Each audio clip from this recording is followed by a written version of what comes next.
Најмалку 9 луѓе загинаа во силна експлозија во близина на парламентот и на полициска станица во Кабул.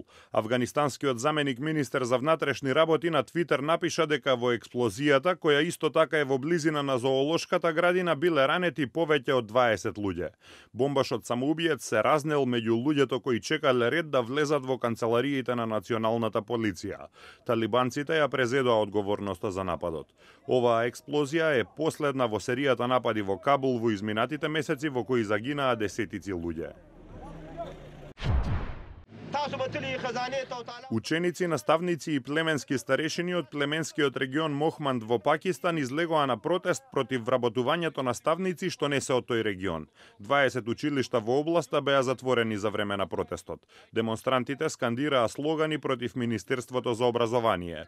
Тие сметаат дека за наставници треба да се вработуваат мештани, но наместо тоа работните места им се даваат на луѓе што доаѓаат од други краеви на земјата.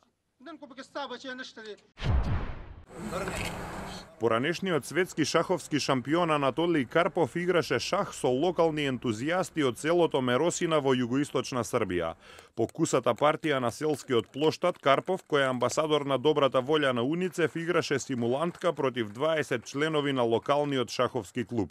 Тој вели дека е многу важно играта да се промовира во мали средини, особено меѓу децата.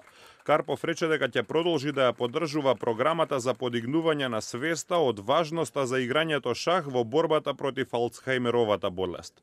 Карпов неколку пати беше светски шампион во периодот од 1975 до 1999 година.